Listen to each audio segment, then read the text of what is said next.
Good News Only Racing Club, led by the legendary. From the East and the West, you've heard others, but now you've tuned into the best. This is a Prime Wave Media production.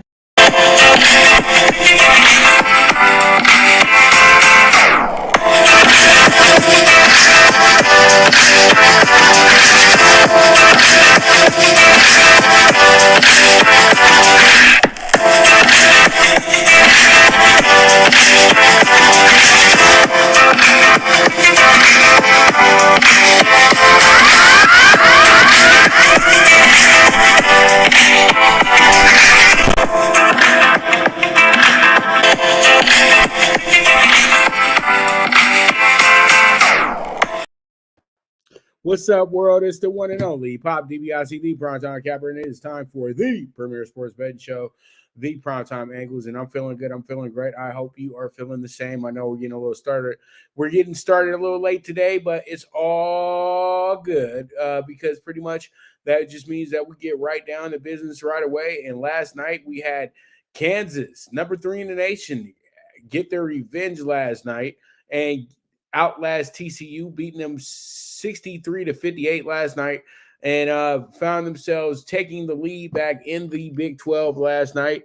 And I told you guys it was only going to be a matter of time before Kansas reared their ugly head. When I saw Kansas State was the number 1 team, I said they'll be fine.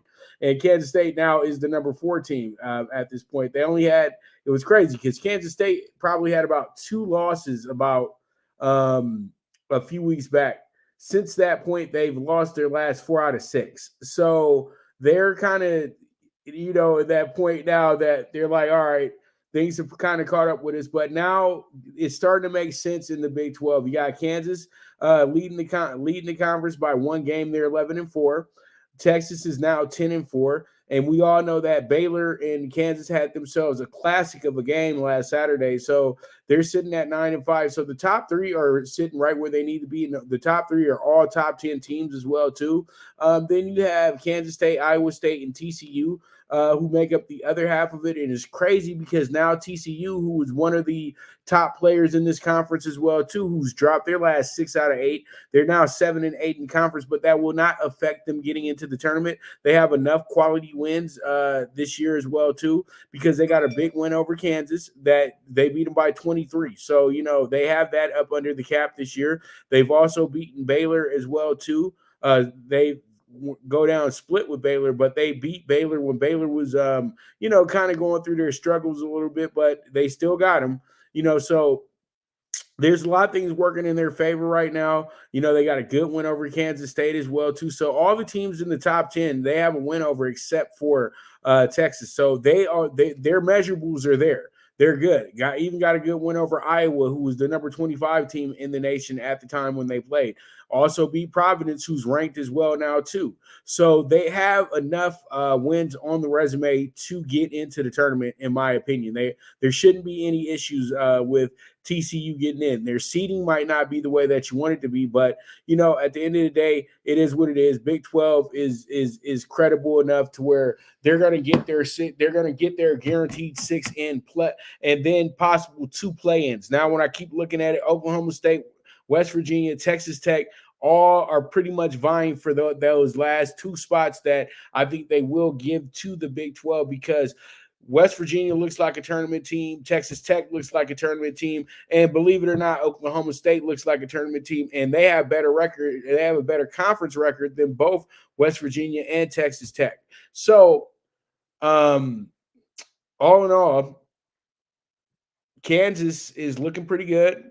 Kansas is rounding into form right at the right time. They're looking to possibly get another Big 12 championship. We all know that literally they have owned this conference since the inception of this conference. So this is going to be this was a good moment for Kansas, a team that literally was falling apart at one point this year. They wound up losing 4 out of 6 games from the mid-January to about the top of February. Okay, this team hasn't lost since February 4th when they lost to Iowa State by 15. And it seemed like they had no luck on Saturdays for a while as well, too. So they've won their last 5 in a row, and they've actually snatched up their last 7 out of 8 after that 3-game losing streak. So Kansas is sitting in a cherry spot right now. They got a good game coming up for them Saturday, but it is an upset alert situation going against a desperate West Virginia on Saturday. Then they have Texas Tech next Tuesday. Then they wrap it up in the showdown with number 8 Texas, who will probably be higher than number 8 by the time we get to next Saturday. But that's going to be the big game of the weekend next weekend. So pretty much with that, let's go ahead and move on and talk a little bit of some top 25 right now. We got UCLA snubbed, still at number 4, while Houston returns to the number 1 team in the country. Now, when I look at my group here, we have it didn't change much, but I think that we got some things wrong. Alabama drops 1 spot, but I understand they lost to the number 10 team in the nation in Tennessee, but then Tennessee rolls back around, loses to Kentucky. So, how do you explain that for real? You know what I mean? Because literally this team wins their big game that they needed to win. Tennessee against Alabama. Alabama can afford to lose. Tennessee gets that win off their back. They go to Kentucky in a must-win situation, in my opinion, but they wound up losing that game to Kentucky, a team that's actually finding themselves back into the mix. Now, Kansas is jumped UCLA at number 3, and Purdue barely even moved. Purdue comes in. They were the number 2 team. They were the number 3 team in the nation. They lost last week as well in a very, very weird matchup last week, and they wound up only dropping a spot. I think Virginia's a little disrespected because Virginia actually won that showcase that UCLA lost twice to in Vegas. I think Virginia should be way higher than this, but Virginia's is kind of being rung around a little bit because how bad the ACC is this year. The ACC is so bad that they're literally handicapping their top teams right now. Virginia's sitting at 6. Virginia's 21-4. They should have been they should have been in the top 5 already. Purdue's not better than them, in my opinion, right now. You know what I mean? Because I feel like Virginia did play a little bit tougher there in the non-conference schedule, even though Purdue did play in the big time Nike tournament in Oregon. Now you have Arizona sitting here at 7. They didn't move much either. They moved up. They got bumped up a notch. Baylor didn't move off of number 9 because they had such a great game against Kansas, but they just fell apart. So they weren't going to hold that against them. Texas, they hold their ground because Texas has just literally been sitting at number 8 and 5 through 8 all season. Then you have Illinois, who dropped 1 spot because you can't discount them too much because they did beat Alabama. You kind of want to raise them up into the top 10, but they just couldn't do that because everybody else won last week. Then you got Gonzaga, who's kind of just going through the motions. They're number 12 right now. Probably the quietest team on the come up in the top 25. Miami, 22-5, 13-4 in conference play as well too. They are vying for the number 1 seed in the ACC. Nobody's talking about that, but Miami's playing great basketball at this moment as well too. Then you got Kansas State, 8-6 right now. They're sitting at number 14. They're trying to get back into the groove tonight. As I said before, they've lost their last 4 out of 6, so that's significant because this team they only had lost 2 games in conference play before that happened. Then you got St. Mary's, who might steal the West Coast Conference this year. They're playing some of the best basketball, and they actually are the leaders in the clubhouse when it comes down to it. Xavier, probably one of the more underrated teams in college basketball, 20-7, 12-4 in conference play. They could roll in at number 16, coming fresh off of a pretty bad loss last week. They didn't get blown out, but it wasn't a good – they had to get a big win over Marquette, who's sitting at number 10 right now, and they're playing in one of the bigger games of today as well too. You got Creighton, who's sitting here at number 19. They've came full circle. We're going to talk more about them in a moment. Indiana's playing today. They're number 17 in the nation right now. And then you have Connecticut, who's number 18 right now in the nation. They're coming off of a very good win against Seton Hall on Saturday. Northwestern has entered the chat. They are number 21 in the nation right now, 11-5 in conference play. That's all they had to do to get here, and they have been an absolute stud at home as well, too. They're 20-7. San Diego State, who's playing tonight as well, too, number 22 in the nation. Then you have number 23 Iowa State and TCU number 24, and then we round it out with Texas A&M. And literally, most of these teams are playing today. That's absolutely insane to me because all four teams I just named, they're playing tonight.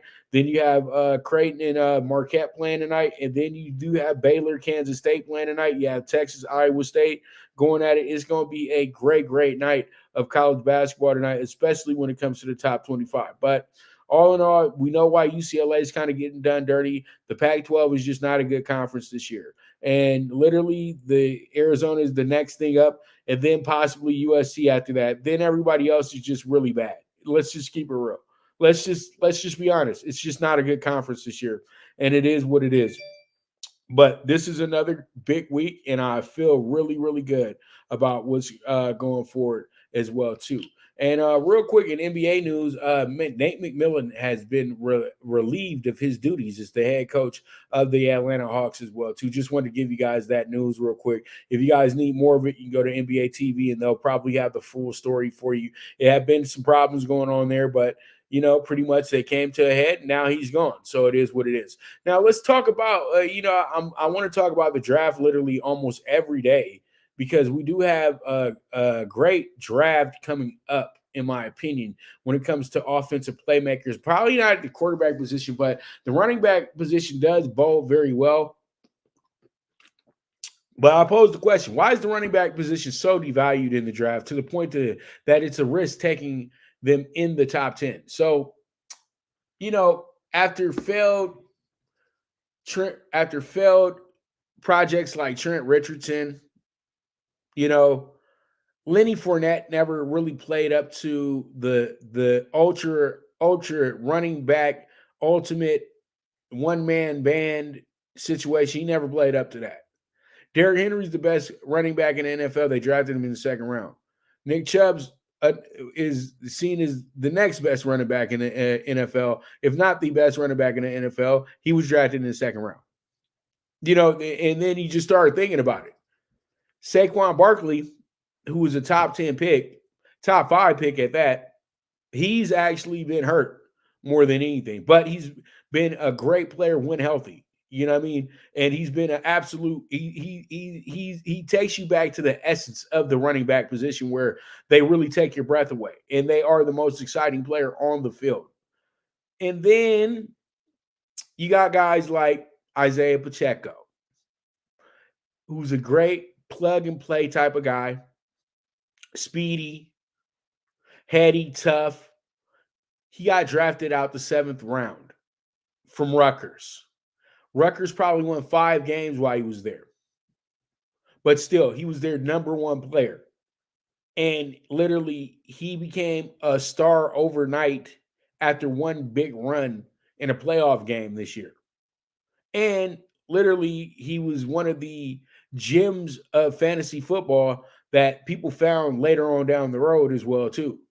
So this is where NFL teams are getting their numbers from, is that we can overspend and go get a guy in the first round and then hope he's going to be the next Jim Brown, the next Adrian Peterson, the next Emmitt Smith.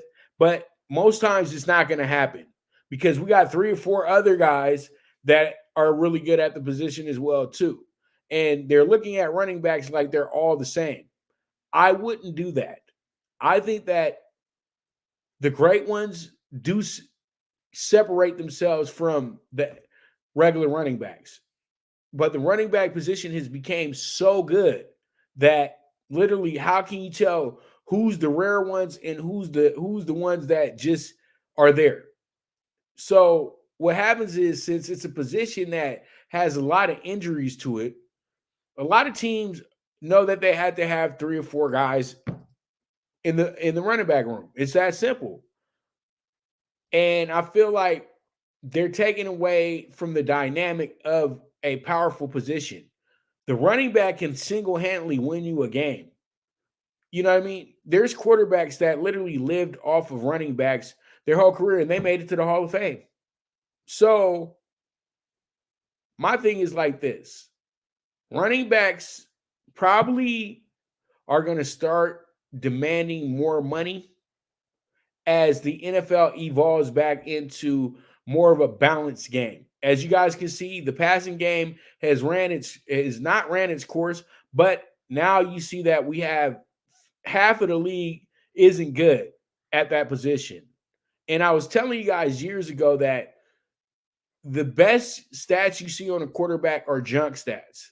There's always stats that show up when their team is getting blown out. So a guy can throw for 4,000 yards, they lose 12 games, but that just means that he was getting a lot of garbage time stats. When you're a running back, it's tough to get garbage time stats. Every time you're running the ball, it's more and more meaningful towards the outcome of the game. And I feel like the position has become so scattered that they don't see the importance of that anymore. And when you can have that bell cow be able to do that for you, it's a special thing. That's why Nick Chubb and Derrick Henry, whom else?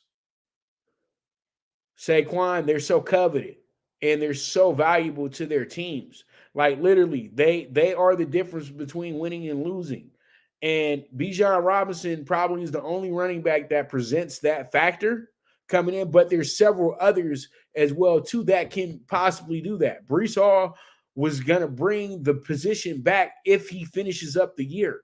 And I felt like Zeke had one of the better rookie seasons at the position, but overall for an offensive player. So that just goes to show you how dynamic a running back can be if he's elite. And I know that they just get scared away because running backs do a lot of irresponsible things in the offseason. They're a little bit more physical. They're a little bit more tough. They're guys that actually will fight people. So it is what it is. The never-ending saga with the running back position. I feel like it's still the most important position when it comes to outcomes of the game, but I do understand why the NFL has back off of making these guys top 10 guys, because it just seems like when they get paid the big money, it just never works out. And that's literally, I'm almost 40. I've been watching the drafts for, I would say, for a good 35 years.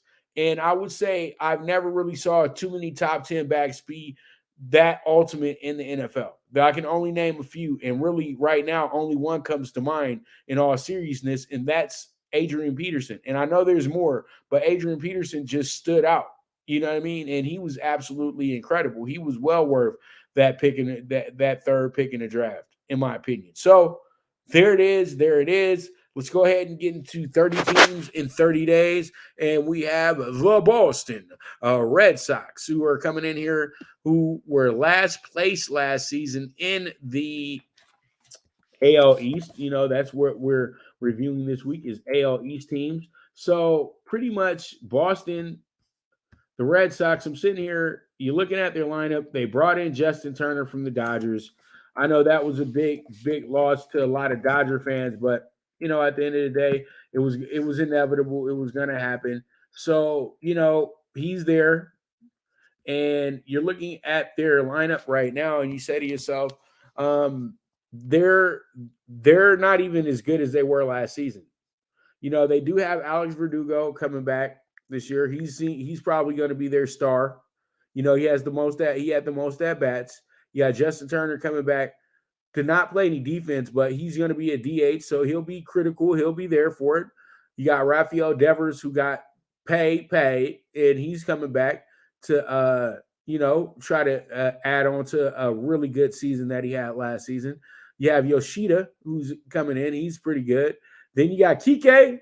If Kike can get going, he can get everybody else going as well, too. Adam Duvall hurt, but when he gets back, it should be something of some big value. That's 22 home runs from last season as well, too. But the batting average could improve. Christian Arroyo is coming back at the second base spot, but that's more of a defensive thing. But he does have the best batting average other than Alex Verdugo as well, too. So his on-base percentage and his stolen base rate are going to be something that can be pretty good. But that's one thing that's wrong with this Boston team is that they don't steal a lot of bases from what I'm seeing here. So, there's a lot of things that Boston needs to improve upon, but I know that they have a lot going on in the farm. You know what I mean? And that's usually a good thing when you have a lot going on in the farm, because then you can, you tell yourself, we got time. You know what I mean? We don't have to rush nothing, that we got plenty of time. And you know that right now, the Red Sox are making moves that are trying to acquire more assets, more guys down the road. So I do understand that the Red Sox do want to kind of take it slow. They spend a lot of money. But when you see half of the pitching staff is out, James Paxton out, Garrett Whitlock out, Chris Sale, hopefully he'll be back, but he was out most of the season last year. Chris Sale, we really haven't seen him in the last we haven't really seen him since they won the World Series. Now, Corey Kluber is an old vet, Cy Young winner. It should be good. Nick Pivetta was probably the most, I won't say the most consistent, but he probably was the most reliable. You knew that he could make his start. But, there's a lot of things that he needed to work on. But Pivetta had his moments last year. So this is where the Red Sox get in trouble at. They just don't have a great pitching. It's that simple at the end of the day. So pretty much with that, I have the Red Sox actually going under 77 and a half games going into next season, okay? I think that Boston just doesn't have it like they used to. You know what I mean? There's a lot of things that Boston was pretty satisfied with winning that title in 2017, okay? I think just let's keep it real. They were very, very, very good with that. 2018, I mean, because they didn't have the expectations to be a World Series champion, but they still wound up winning the World Series. So, they absolutely dominated the Dodgers, and then they had to they literally had told the world that they weren't going to pay their stars. Mookie Betts moves on. He gets paid by the Dodgers $450 million. So he got his money, but it wasn't from them.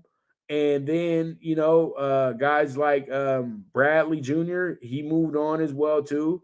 And it's just, at the end of the day, it's something that a lot of people will just say to themselves that Boston had a nice little run here for 15 years, but it's back to being the Bean Boys, Bean Town. You know what I mean? So it is what it is. And that's what it's going to be. So I like the under 77 and a half here. I think that they have a duplicate last place finish. Sorry, Jeff.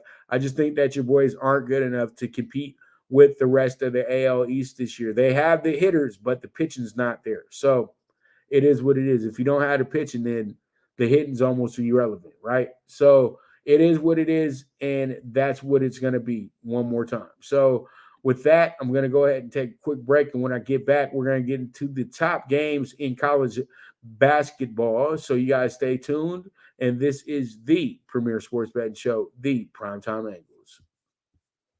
Good News Only Racing Club, led by the legendary Doug O'Neill, the trainer of 2 Kentucky Derby winners, and I'll have another in Nyquist. Also trained 2-time Breeders' Cup champ Golden Sense, who are just a part of a long list of thoroughbred champions trained by Doug O'Neill. The Good News Only Racing Club has a young core of horses to look out for in Dennis's Celery, Irish Heatwave, and Notre Dame, just to name a few. Win the day every day with the Good News Only Racing Club, a proud sponsor of the NFL Bet Exchange.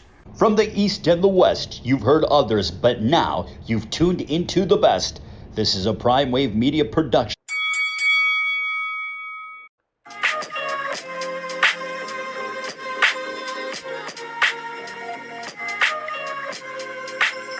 Tune into Big Wave Boxing every week with a brand new guest with the one and only Pop DiBiase, the primetime capper, getting the best boxing stories, best boxing angles, and the truth when it all comes down to the sweet science. Tune in to Big Wave Boxing on the Prime Wave Media channel on YouTube.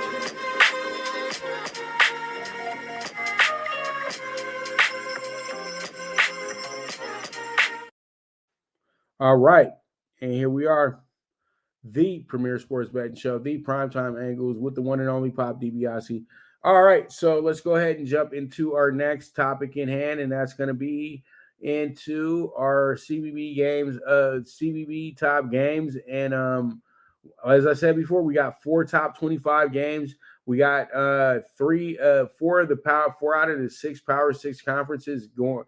Got it rolling today as well too. Only ones that aren't playing today are the Pac-12 and the yeah, I think it's only the Pac-12 not playing today. So, and then you only got one Big Ten game as well too. So, pretty much tonight though, you got this good one here. Baylor and Kansas State. Baylor's coming in here number 9 in the nation. Kansas State's number 14. I already said Kansas State went from being the number 1 team in the Big 12 record-wise when it came to conference. Now they've, as I said before, they dropped 4 out of 6, so they're sitting now at 8-6. So they go from 6-2. Everything was looking good. Now they're 8-6. But one thing that works out for them is they're 14-1 at home. Okay, and their one loss at home did come to a very good Texas team, and Texas only beat them by 3 points as well too. And Texas had to come back down from 11 down at the half. So Kansas State, they haven't looked good though. I'll keep it real. They've lost their they just got done ending a 2-game losing streak when they got a great win over Iowa State, but they had to really fight for that one as well too. They beat Iowa State by 6. Now they got Baylor at home tonight. They played Baylor a little bit earlier on this year. They played Baylor and they actually beat Baylor 97-95. This was a part of a nice little run that they had to start off conference play, where they jumped out and won their first 6 out of 7 games in conference. And they beat Texas, Baylor, and Kansas, all who are ranked in the top 10 right now. And they got a good win over TCU. So everybody who's ranked in this conference, Kansas State got to win over. There is no sweeps by anybody. So Kansas State still does loom the big danger in this conference. 20-7, number 14 in the nation. Baylor, now they've gotten their stuff together because Baylor was struggling at one point in time. Baylor had lost, I think 4 in a row. At one point, they lost 3 in a row. Then they came back around, won 6 in a row, lost, then won 4 in a row, and they just came off of a loss not too long ago. So pretty much they've won their last 10 out of 12 after having a 3-game losing streak this year. So that was the first time they had to deal with something like that in a while. And they're trying to get their get back here as well, too, because, as I said before, Kansas State did beat them by 2 points in Waco, and they're trying to get this one back. It was a very, very close game, but Kansas State prevailed at the end of the day, winning the game in overtime. So tonight is a revenge spot for this team. I think that it still won't be any sweet revenge here. I think Kansas State knows what time it is. They really want to stay afloat. They want to stay right where they were at. And I know that they're still chasing that number 1 seed. They're confident going into this game, but I know Baylor's just as confident as well too. But I still like Kansas State at home tonight because they're just that good at home.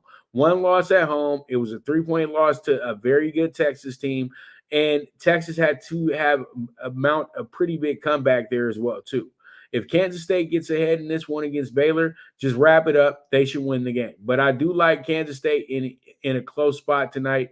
And I think Manhattan's going to be absolutely rocking. So let's see how it goes. Let's see how it checks out. We move forward from there. Now we got the game, the big one, the game that's going on in Omaha, Nebraska tonight. And that's going to be between Creighton, who's coming into the game 18-9, going against Marquette. Marquette is a team that is playing on cloud 9. Telling you right now, I got a little bit of temptations going on. They're 21-6, number 1 in the conference. This team has actually won their last 7 out of 8 as well too. Actually 7 out of 9. They have only suffered a few conference losses this year. They've actually suffered 3. And it's the usual suspects. Losing at Providence, okay, that's understandable. Losing at Xavier, that's understandable.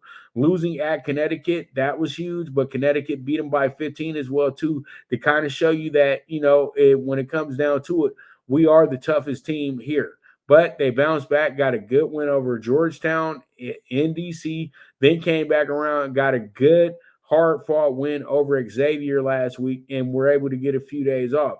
Now they come back into tonight's game against a Creighton team that they've already played against, that they beat by 11 in Milwaukee. So they're trying to sweep this thing with Creighton. Creighton has moved themselves all the way back into the 4 spot in the conference, but they're only a game behind Marquette right now. So if they were to win this game, they possibly go into first place tonight. You got Providence and Xavier sitting right behind them as well, too. And then you got Connecticut sitting here in the 5-0. But you got 5 ranked teams here in the conference this year. And 4 of them have 20-plus wins as well. So this is a really, really good conundrum right now. But Creighton is in a must-win situation, in my opinion. Creighton started off the season so bad. At one point, they lost 6 games in a row. But since that point, they've only lost 3 games. So pretty much since that point in time of the season, they were 6-6. Now they're 18-9. So they've went 12-3 since then. Okay. And then at one point, they put together an 8-game winning streak, which we're still kind of a part of, because they had a 2-game stretch where they lost. But other than that, they won 8 out of they will go on to win 8 out of their next 9 games, or 9 out of their next 10 games. And then you include the 3, you include the others.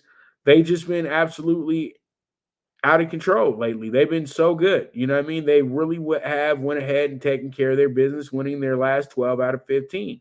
And they just look really good doing it as well, too.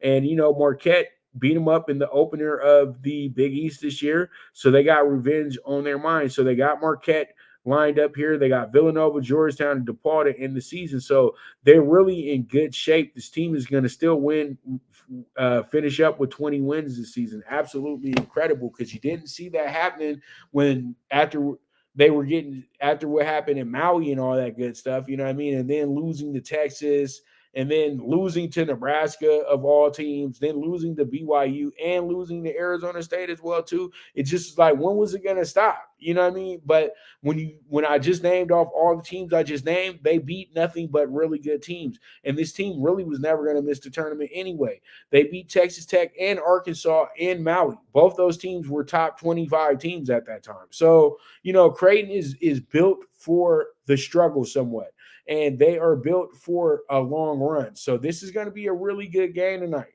But I do like Creighton to kind of run away with this one and kind of send a message here. So we'll see how it goes. We'll see how it shakes out. We move forward from there. All right, so we have one more game left here. It's going to be in the SEC for our top games. The SEC has Tennessee coming in tonight, number 11, 20-7. You got Texas A&M, who's playing some very good basketball right now as well, too. And they find themselves second place in the SEC as well at this point, quietly under the radar. They're 20-7 as well, too. And I think that Texas A&M knows that they have the advantage here, because they are the home team tonight, and they've been absolutely tremendous at home.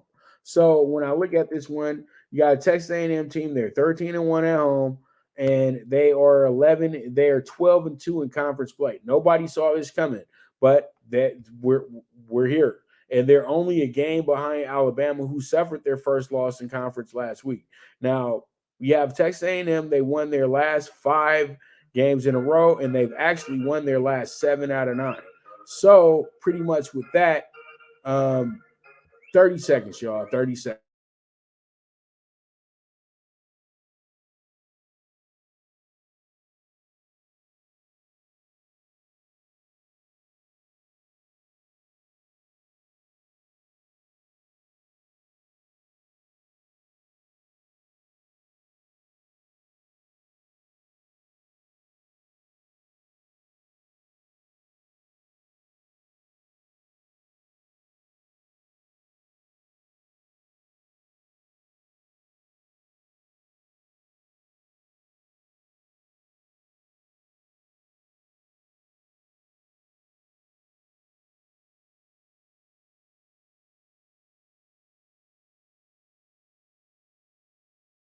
All right. Just had to take a quick phone call, but here we are. And we have ourselves Texas A&M, Tennessee. Tennessee coming in here 20-7, Texas A&M 20-7.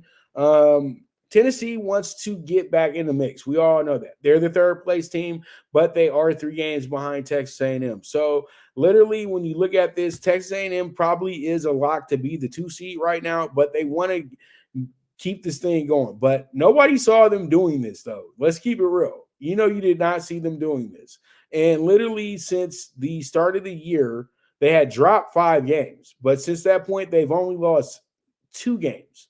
So this team is playing really, really good basketball at this point. They started off the season 5-5. Since that point, they're 15-2. So, this is a team that's putting it together all at the right time. They became a very tough game at home as well too. You got to take them seriously night in, night out. People weren't doing that, but now they are. Tennessee comes into this one with a little chip on their shoulder. They've been getting a little disrespected. They probably have one of the most convincing wins of the year when they beat up on Kansas earlier in the year. They had a really good game at Arizona as well, too, a place that's very tough to win at. They also beat up on Maryland when they were a top 15 team as well. But, that day after Thanksgiving game against Kansas really stands out. It truly does, because they dominated Kansas from the opening tip to the final buzzer. And so they showed that they are capable of going toe-to-toe with the best of the best. But they've ran into a real buzzsaw here lately. They're 20-7, but 4 of those losses have came in their last 6 games. Okay, they've just lost to Kentucky. They had lost the back-to-back to Vandy and Missouri, both by 1 point, but they didn't even move off of their ranking either. That was what the craziest part was. They were the number 2 team in the nation and moved down 8 spots. That's it. And then they got a very hard-fought win over Auburn as well too. So, they have their flaws, but this team is still really good. They showed out against Texas. Texas was number 10 in the nation at that time. So, this team is a team you have to look out for. Texas A&M is still putting it all together, but I love Tennessee tonight going into College Station and getting a monster upset. How about that? All right, so that's what I'm going to do here, and we will move forward from there. All right, so with that, I'm going to go ahead and take a quick commercial break. When I get back, we're going to jump into the Talking Tickets. So you guys stay tuned. This is the premier sports betting show, the PrimeTime Angles Live. Now you and your friends can compete in the sport of kings and win big with Stable Duel. Get the app, pick your horses, and get in on the thrill of horse racing with daily games competing against other players. Bring home the glory and the cash, and move up the annual leaderboard while you leave your competition in the dust. Get in the game with Stable Duel. Play, race, win.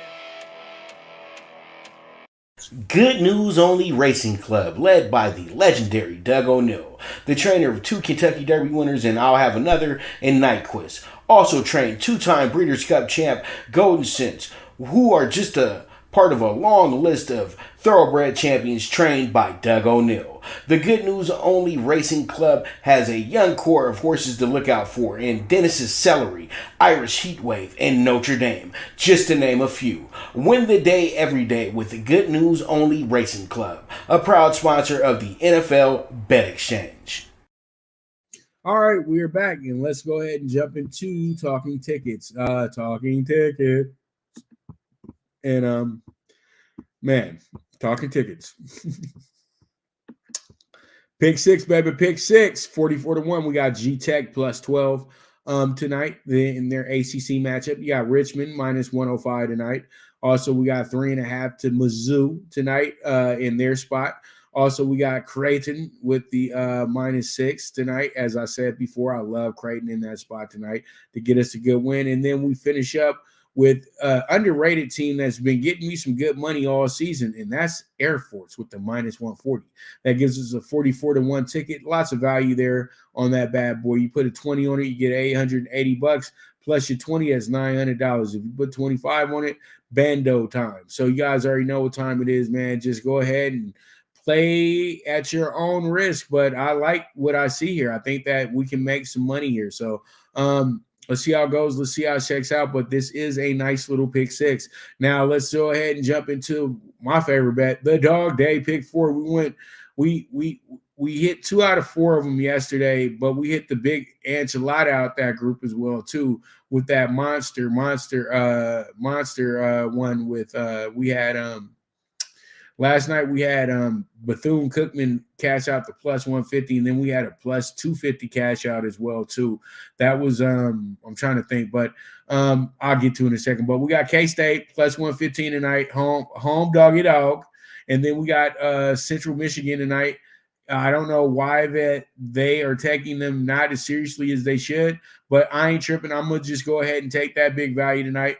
I had them at plus 550 when I put the list together. They've been bet down to a plus 525 now. So there it is. And then we got Tennessee with the plus 125. I said that I like them tonight as well too. So I'm digging for 2 upsets on our top games today. And then we finish up with Wyoming, is always a tough task for any team in the Mountain West when coming to Laramie. Like literally, like they can be the last place team, but they'll have 6 home wins, and literally you have to make sure you show up at Wyoming, because Wyoming is a tough place to win at, period, point blank. So I'm going with the numbers. I love what I see here. Let's see how it goes. Let's see how it shakes out. We move forward from there. All right. So with that, another great show. You guys know that I did the show with Jeff earlier, so you guys can catch that replay as well too. We were talking a lot of NBA and college basketball there. So pretty much I'll be back tomorrow. We'll have more to talk about. I will have boxing to talk about tomorrow. We do have some big boxing matches coming up this weekend. Jake Paul is actually fighting Tommy Fury as well too on Sunday. Adrian Broner's fight got canceled, so we won't be talking about that. But we do have some others that we can talk about as well too, Matisse and Ponce, and then we can get some breaking news, just some more news on Ryan and Tank as well too. And you guys check out my interview on Fanatics View with Steven Espinosa as well too. A lot of good things going on with that one as well too. So I thank you guys very much for tuning in as usual. You guys are the absolute best. And as I always say, bet with your head, not with your heart. The movement is moving. The movement is moving, and this is the Premier Sports Betting Show, the Primetime Angles Live, with the one and only Pop DiBiase, the Primetime Capper, and I am gone.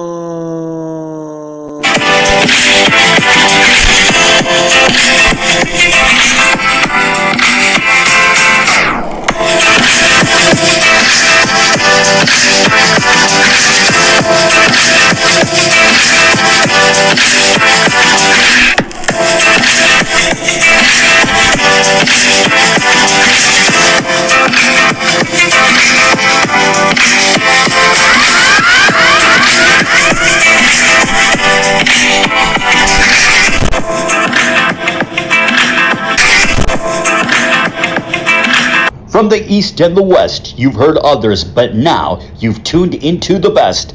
This is a Prime Wave Media production.